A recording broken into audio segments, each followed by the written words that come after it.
Kristen Salante here with today's UHSA's news. Statistics say that 70% of students don't know the 6 basic principles of government. So we have Brianna Wyrick here to tell us a little more about those principles. So Brianna, what's the most important thing you think about this?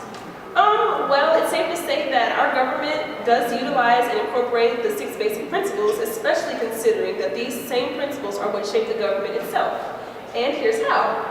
Popular sovereignty is the first. This principle basically states that people hold all of the power and decide who to give it to. So you're saying that the government's power doesn't come from the government itself, but from the people that it governs. Exactly. The second principle is limited government. This principle goes along with the first one, because it basically states that the people give the power to the government, like you just stated. The government is not all powerful.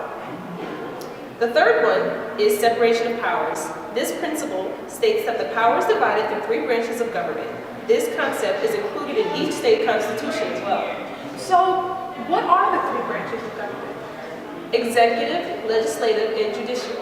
Okay, so I'm assuming the executive branch is like the president, judicial, the judges, So I think it's interesting that we make sure that there's power separated equally between those branches. Right. The president isn't all powerful like a dictator.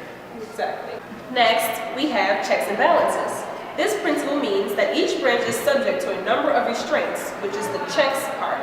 It allows the presidents to veto acts of Congress. So a veto would be like if the president went against what Congress decided to do? Yes, exactly. It's like a rejection. Next, we have judicial review.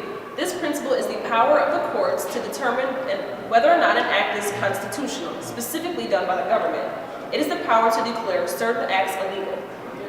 It looks like we have a question from the audience.